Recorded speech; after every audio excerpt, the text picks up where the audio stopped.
नमो नमः मित्रों, संस्कृत जीवनों में आप सभी का स्वागत है। तो मित्रों, जैसा कि कल की कक्षा में हम लोगों ने हमारी जो कारक प्रकरण थे उसकी समय सभी विभक्तियों के सभी जो सूत्र थे और वार्तिक थे उन सभी का अध्ययन समाप्त कर दिया था। तो आज हम लोग आज की कक्षा से जो हमारा संधि प्रकरण है उसको आरंभ कर रहे हैं। तो आज से हम लोग संधि के विषय में अध्ययन करेंगे, जो कि लघु सिद्धांत कौमुदी के अनुसार, क्योंकि एलटी ग्रेड में हम लोगों की लघु सिद्धांत कौमुदी और पीजीटी में भी लघु सिद्धांत कौमुदी दी गई है। तो एलटी और पीजीटी के अनुसार यदि देखते हैं हम, तो हम लोग लघु सिद्धांत कौमुदी के अनुसार ही जो हमारा संधि प्रकरण है उसका अध्ययन आरंभ करते हैं। और यदि हम पीजीटी की बात करें तो उसमें हमारी डॉक्टर बाबूराम सक्सेना की जो संस्कृत व्याकरण प्रवेशिका है।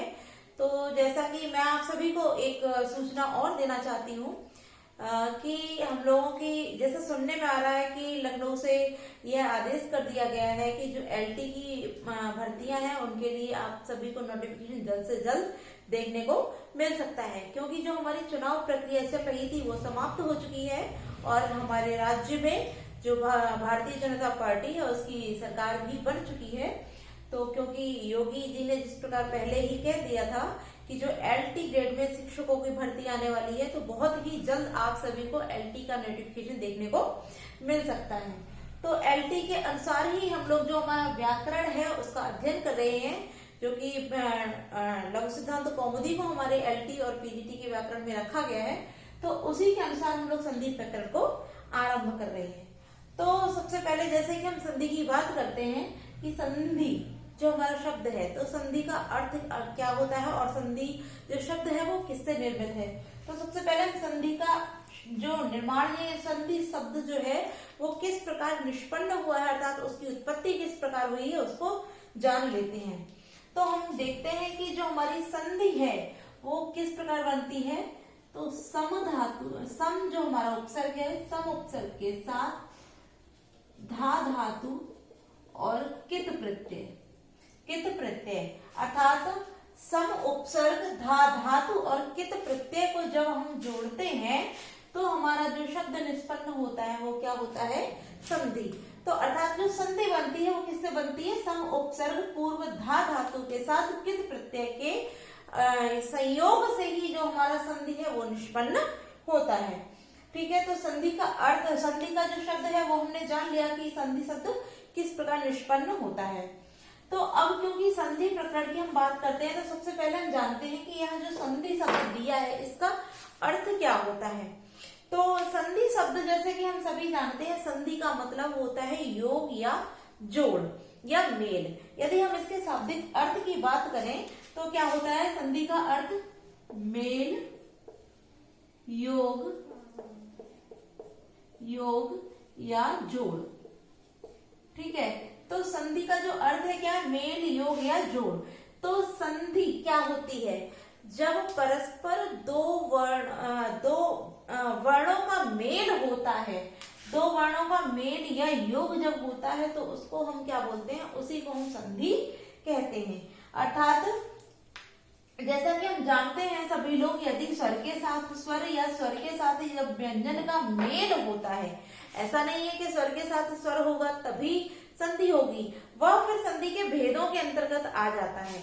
किंतु यदि हम संधि की बात करते हैं तो जब दो वर्णों का मेल होता है तो उसको हम संधि कहते हैं। जैसे कि हमने योग से अभी बात की, योग के संधि का अर्थ योग भी होता है। तो अर्थात योग का मतलब क्या होता है, जुड़ना या मिलना। तो जब दो वर्ण आपस में जुड़ जाते हैं, जिनका योग हो जाता है, तो वह संधि कहलाते हैं। ठीक है, तो अब क्योंकि संधि का अर्थ हम लोगों ने जान लिया है, तो अब जैसा कि संधि के विषय में हम बात करते हैं, तो एक श्लोक हमारा कहा गया है कि जो संधि होती है वो किन किन जगहों पर होती है। तो उसके लिए पहले हम लिख लेते हैं कि संहतेक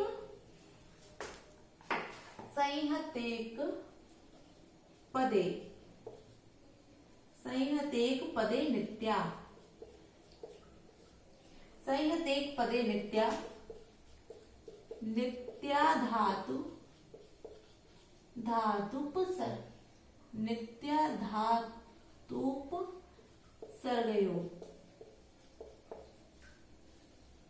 नित्य धातु उपसर्गयो अब यहाँ क्योंकि धातु और उपसर्ग यहाँ संधि की गई, तो यहाँ भी संधि होकर दीर्घ संधि हो जाती है, तो नित्य धातु पर सर्वयोग। आगे कहा गया है नित्या समासे, नित्या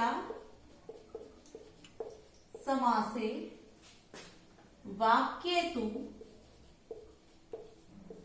वाक्येतु सा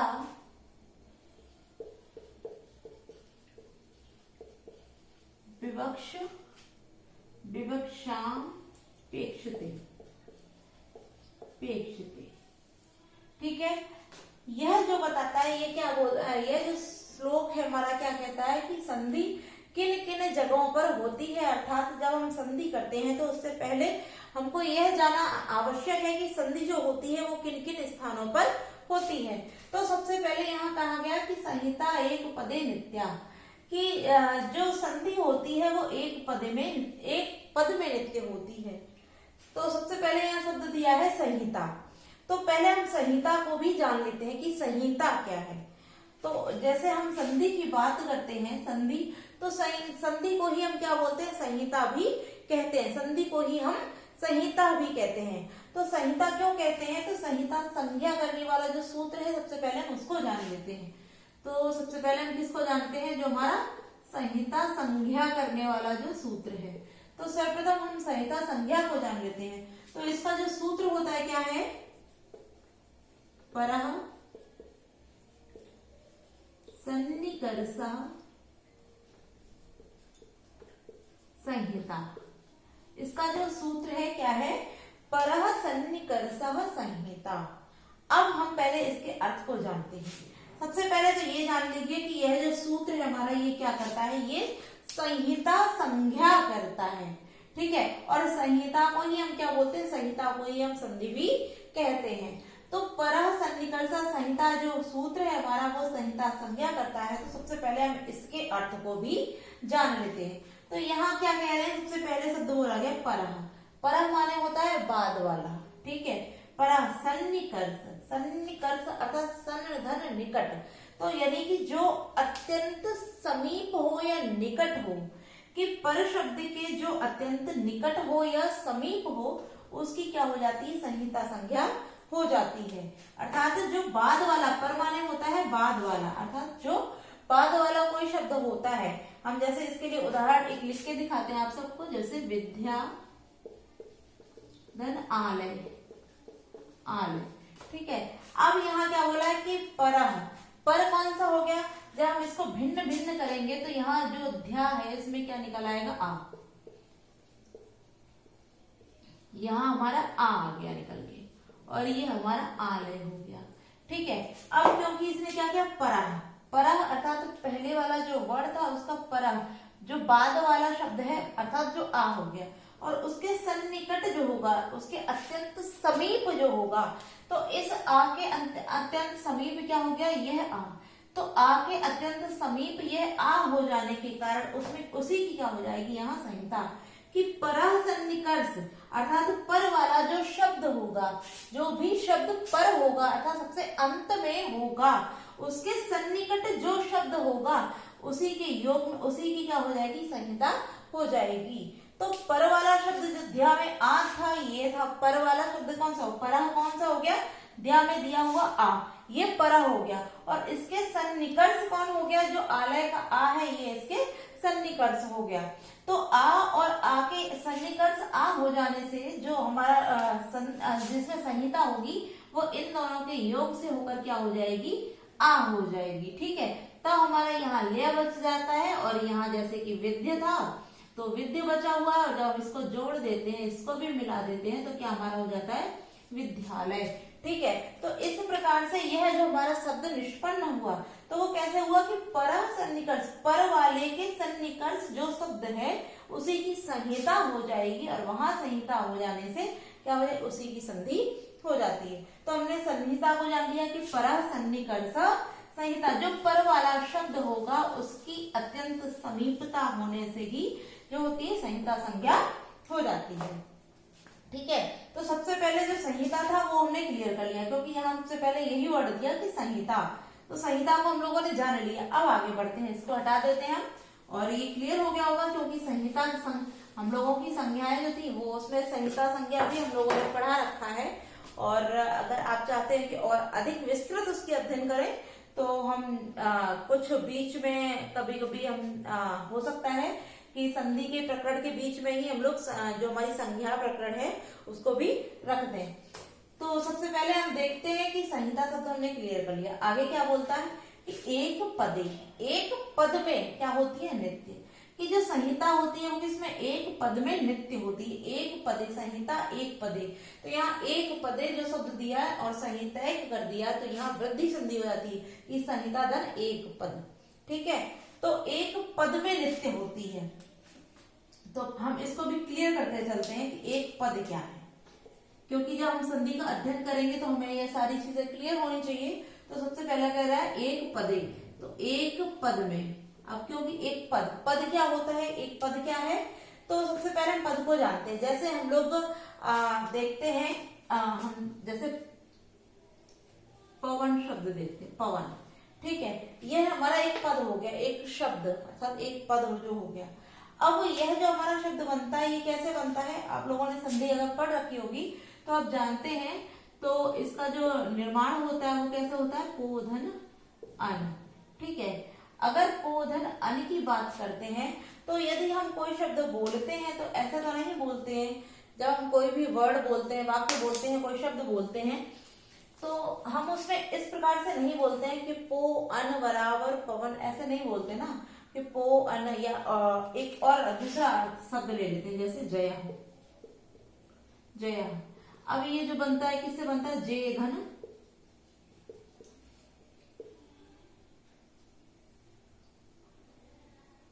जे धन अय, इस प्रकार बनता है जे धन अ, जे धन अ। ठीक है, जे धन अ बनता है। तो इस प्रकार हम जब इसको जे इस प्रकार से कोई शब्द नहीं बोलते हैं, इसी प्रकार पो अन, इस प्रकार से हम किसी वर्ड को नहीं उच्चारित करते हैं। हम सीधे क्या बोलते हैं, पवन, जया, इस प्रकार से शब्दों को उच्चारित करते हैं।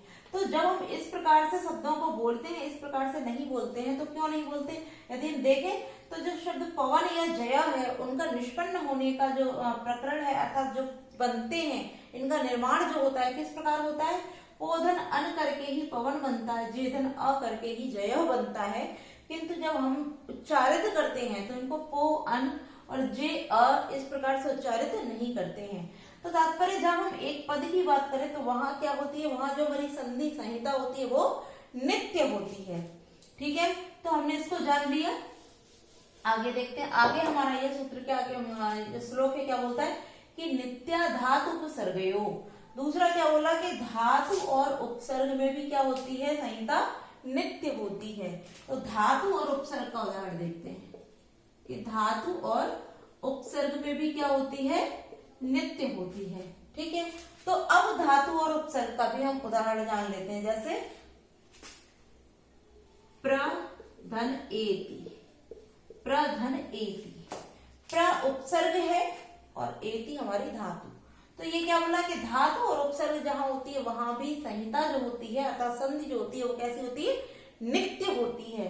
तो जब हम इसके मिलने से जो शब्द बनता है वो क्या बनता है, वो हमारा बनता है प्रति। ठीक है, प्रधन एति मिलने से बनता है हमारा प्रति। लेकिन जब हम उसको बोलते हैं तो प्र एति नहीं बोलते, प्रति ही बोलते हैं। जैसे प्रत्येक होता है तो हम प्रत्येक ही बोलते हैं, प्रति एक नहीं बोलते हैं। तो उपसर्ग और धातुओं में भी क्या होती है, हमारी संहिता नित्य होती है। ठीक है, इतना क्लियर हुआ। आगे क्या बोलता है कि नित्या समास है, समास में भी क्या होती है, नित्य होती है क्या, संहिता। ये जो संहिता, क्योंकि हम किसकी बात कर रहे हैं, संहिता की बात कर रहे हैं। संहिता एक पद में नित्य होती है अर्थात अवश्य होती है, नित्य मतलब अवश्य होती ही होती है। संहिता एक पद में नित्य होती है और धातु और उपसर्ग में भी संहिता नित्य होती है। आगे कहते हैं कि समास में भी नित्य ही होती है। अब समास में नित्य कैसे होती है, समास का उदाहरण भी जान लेते हैं। यदि हम समास की बात करते हैं तो जैसे समास हम कोई भी उदाहरण लेते हैं, जैसे हमने लिया वनस्पति, वनस्पति। ठीक है, अब यह जो वनस्पति शब्द है, यह अगर हम देखते हैं तो षष्ठी तत्पुरुष समास का रूप है वनस्पति। वनस्पति। क्या हो जाता है इसका? वनस्पति। तात्पर्य वन का स्वामी या वन का पति। तो वन का पति जो है वो क्या हो गया? वनस्पति। ठीक है, तो यहाँ जो शब्द था वनस्पति अर्थात वन का पति, तो इतना लंबा न बोलकर हमने इसको क्या बोल दिया? केवल वनस्पति बोल दिया। तो यहाँ जो समास था वनस्पति, इस समास में भी क्या हुई? संधि हुई। तो समास में भी जो संधि होती है वो कैसी होती है? नित्य होती है। ठीक है, तो समास में भी क्या है? संधि नित्य है। इसका उदाहरण हम लिख देते हैं, वनस्पति। ठीक है, आगे क्या बोलता है? आगे क्या कहता है कि वाक्य तुषा विवक्षम अपेक्षते, विवक्षाम अपेक्षते, कि वाक्य में तो सामान्य उसकी किसकी जो भी बोलना चाहता है उसकी अविवक्षा अर्थात विवक्षाम अपेक्षते, विवक्षा के ऊपर डिपेंड है अर्थात इच्छा के ऊपर निर्धारित है कि वो वाक्य में संधि करे अन्यथा न करे। वाक्य में क्या है? वाक्य में बोलने वाले की इच्छा के ऊपर आधारित है कि वहां संधि हो या ना हो। तो इसको भी हम जान लेते हैं। जैसे इसका वाक्य, अगर हम वाक्य का उदाहरण देखते हैं तो जैसे वाक्य का हो जाता है न अहम गच्छामि। ठीक है, अब यहाँ था न अहम गच्छामि, मैं नहीं जाऊंगा या जाता हूं, मैं नहीं जाता हूं, जाऊंगा नहीं सॉरी जाता हूं, गच्छामि माने जाता हूं, कि मैं नहीं जाता हूं। तो यहाँ जो शब्द था न अहम गच्छामि, ये हमारा वाक्य है। ठीक है, और इस वाक्य को हम इस प्रकार भी लिख सकते हैं। अगर हम इसमें संधि करते हैं तो क्या हो जाएगी? नाहम गच्छामि। ठीक, अब यहाँ क्या हुआ? ना और अहम इन दोनों की हमने क्या कर दी? यहाँ संधि कर दी। तो हम वाक्य में इसको संधि के रूप में भी लिख सकते हैं, ना हम गच्छामि और न अहम गच्छामि, इस प्रकार भी लिख सकते हैं। तो इसके दोनों रूप बनते हैं और दोनों रूप हम अपनी स्वेच्छा से बना सकते हैं।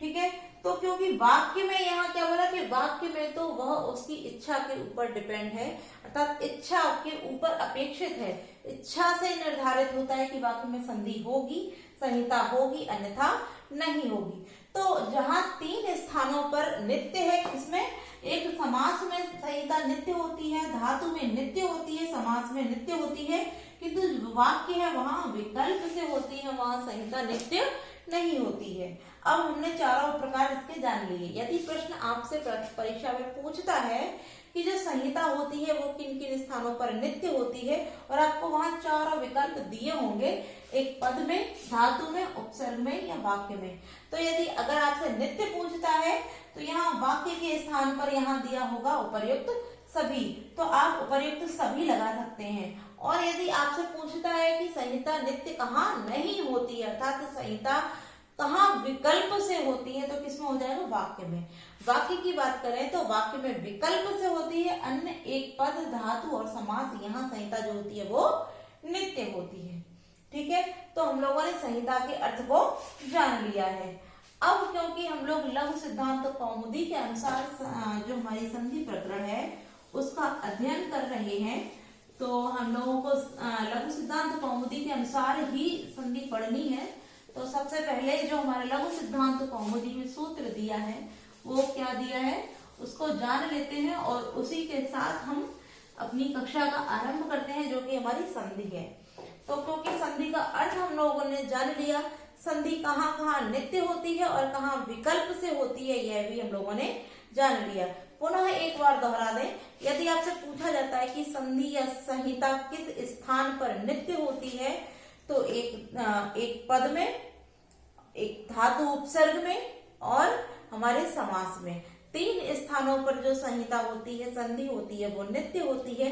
किंतु आपसे प्रश्न इस प्रकार पूछता है कि संधि जो होती है अर्थात संहिता जो है वो कहाँ पर नित्य नहीं होती है, तो वाक्य में संधि जो होती है, ये संहिता जो होती है वो नित्य नहीं होती है, वहां विकल्प से होती है। और विकल्प का जो सूत्र है अर्थात विकल्प कर संज्ञा करने वाला जो सूत्र होता है वो क्या होता है हमारा? न वेति विभाषा, अर्थात ना माने निषेध और वा माने विकल्प, अर्थात ना से निषेध और वा से विकल्प। तो निषेध और विकल्प करने वाला जो संज्ञा निषेध और विकल्प करने वाला जो संज्ञा सूत्र है वो है हमारा नावेति विभाषा। अब क्योंकि संधि प्रकरण हम लोगों को लघु सिद्धांत कौमुदी के अनुसार पढ़ना है, तो सर्वप्रथम जो इसमें सूत्र दिया है वो क्या है हमारा इको यड़ची। इको यड़ची। और मैं आप सभी मित्रों को एक सूचना भी देना चाहती हूँ, जैसा कि अब होली का पर्व चल रहा है और आप सभी जानते हैं कि होली पर बहुत सारे काम हो जाते हैं, और क्योंकि मैं एक गृहिणी हूँ, शिक्षक के साथ साथ मेरे घर के प्रति भी कई दायित्व होते हैं, तो होली तक आप सभी को केवल हमारी जो व्याकरण वाली कक्षा है वही उपलब्ध रहेगी, और होली के बाद अर्थात सोमवार से आप सभी की साहित्य और व्याकरण दोनों कक्षाएं समय से उपलब्ध होंगी। तब तक के लिए केवल आपको व्याकरण की ही कक्षा, जो कि हमारी 8 बजे वाली कक्षा होती है, तो तब तक केवल 8 बजे वाली व्याकरण की कक्षा ही आप सभी को देखने के लिए मिलेगी, क्योंकि जैसा कि बुध तक हम लोगों की दोनों क्लास हो चुकी हैं हम लोगों की, और बृहस्पति शुक्रवार शनिवार मात्र 3 दिन आपको केवल व्याकरण की ही कक्षा मिलेगी, और तत्पश्चात सोमवार से हम लोग प्रतिदिन पुनः हमारी व्याकरण और साहित्य दोनों कक्षाओं के साथ निरंतर रत रहेंगे। और साथ ही साथ मैं आप सभी को बता दूं कि जो हमारी दोनों कक्षाएं चलती हैं व्याकरण और साहित्य की, आप सभी लोग दोनों ही कक्षाओं में जुड़ा कीजिए, क्योंकि दोनों ही कक्षाएं सभी परीक्षाओं के लिए बहुत महत्वपूर्ण है। साहित्य वाली कक्षा में हम लोग श्रीमद् भगवत गीता का अध्ययन कर रहे हैं, और व्याकरण की कक्षा में हम लोगों ने कारक प्रकरण को समाप्त कर संधि प्रकरण को आरंभ कर दिया है। तो संधि प्रकरण में जैसा कि हम लोगों ने आज की कक्षा में देखा, जो इको यड़ची जो हमारा सूत्र है उसका अध्ययन आरंभ करेंगे। तो यह सबसे पहले जो संधि हम जान लेते हैं, इको यड़ची जो संधि होती है इसका नाम है हमारा यड़ संधि। यड़ संधि, और क्योंकि यह जो संधि है वो किसके अंतर्गत आती है, अच संधि के अंतर्गत आती है, अच संधि। और अच संधि का जो द्वितीय नाम अर्थात दूसरा जो नाम है उसको हम क्या बोलते हैं, स्वर संधि भी बोलते हैं, स्वर संधि। ठीक है, तो हम लोग अच संधि का आरंभ करते हैं। तो कल की कक्षा से हम लोग जो अच संधि में इकोड़ यड़ची जो हमारा सूत्र है, जो कि यड़ संधि का सूत्र है, इसका अध्ययन नियम से आरंभ करेंगे। और आप सभी लोग अपने मित्रों को भी लाइव जोड़िए क्लास के साथ, और चैनल जिन लोगों ने अभी तक सब्सक्राइब नहीं किया, आप लोग चैनल को भी सब्सक्राइब कीजिए। तो कल से हम लोग इको यड़ची जो अच संधि के अंतर्गत प्रथम सूत्र है उसका अध्ययन आरंभ करेंगे। तो आज के लिए हम लोग इतना ही रखते हैं, और कल से इस संधि प्रकरण को नियमित रूप से आरंभ रखेंगे। किंतु आप सभी लोग थोड़ा ध्यान दीजिए कि 3 दिन हमारी कक्षा जो होगी केवल व्याकरण की होगी, साहित्य की नहीं होगी, और सोमवार से पुनः साहित्य और व्याकरण की दोनों कक्षाएं आप सभी को मिलेंगी। तो आज